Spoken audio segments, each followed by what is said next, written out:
I'm Roger with Roger's Outdoor Channel. Today I'd like to talk to you a little bit about migrations. Just my experience in just watching wild animals or birds migrate over the years really is kind of given me a better feel of how nature works and a real appreciation of how kind of things fit together in this pattern of nature. Not all migrations are the birds that fly down from Alaska down to Mexico or something like that. The ducks and the geese that are flying down. I enjoy them. I mean, we've got a spot near Mount Vernon where every fall and spring, in the fall, the birds are coming down from Canada going south. In the spring, they're coming back from the Mexico or wherever and heading north. And they know exactly when the farmers are planting their fields or harvesting their fields. It's just sort of a built-in magnet that they have, and what fields to go to, etc. And they hit the same ones every year, and it helps them survive. But other things migrate also. I've driven across the west and watched antelope, herds of animals, 100 or more, strung out in a line as they go from one food source that is dying off. That vegetation is no longer, or snow is going to cover it up, to another area that they know they're going to be able to feed during the next phase of nature's growth. The same with elk. I mean,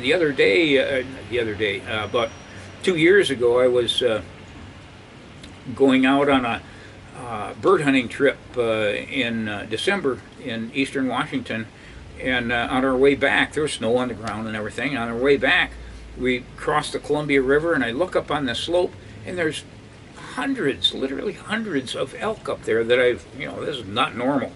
And the snow had driven them down from from their normal feeding areas, and they were coming down near the Columbia River where the snow wasn't so deep, where they could actually able to graze on some vegetation, and without having to dig too deep through it. And the following week, I went bird hunting again through that same route, and I saw a highway sign kind of blinking, saying, "Okay, slow down. There are 52 elk killed near the highway last week. Watch yourself."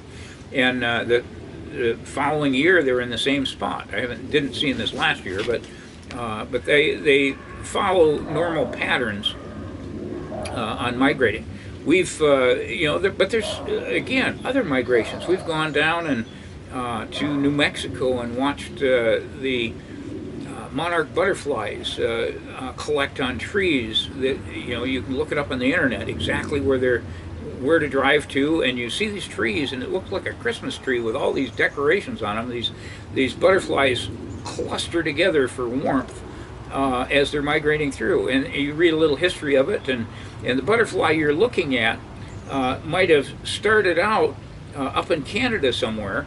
And this is the fourth generation. This is a great grandchild of that butterfly, because they only have a limited lifespan, and they'll actually recreate themselves, and then the next generation will fly the next leg of the journey until they get all the way down to Mexico or wherever they're going, and they'll feed on milkweed or something like that, and they'll when it's going to be right down there, and then they'll turn around and head on back,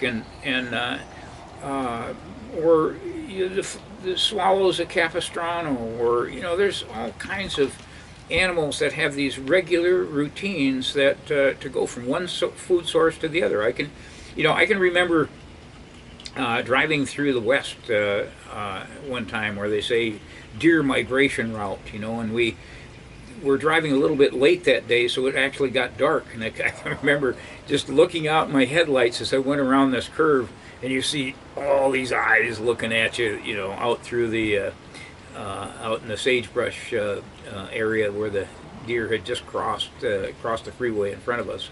So anyway, the migrations are cool in terms of just being able to, to watch them.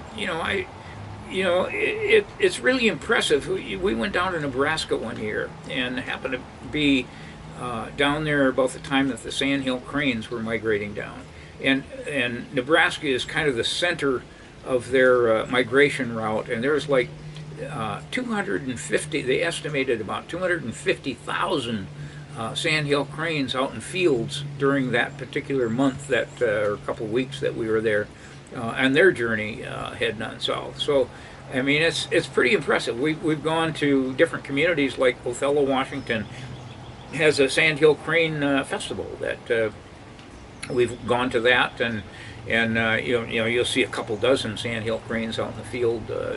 Is about the time that the festival is on, but all of these things are kind of neat. They help you understand nature and definitely add to your, it's one more thing, if you like driving vacations, etc., it's one more thing to do. If you like seeing wild animals, birds, and that sort of thing, it's just gives you, hey, it adds to the trip. It adds to the enjoyment of the week of your life. It's just, it's your opportunity to observe nature a little bit, in a little bit different way than you see them on a day-to-day basis. So hope that that you get to see a few of these migrations yourself, and if you see me watching too, don't forget to wave.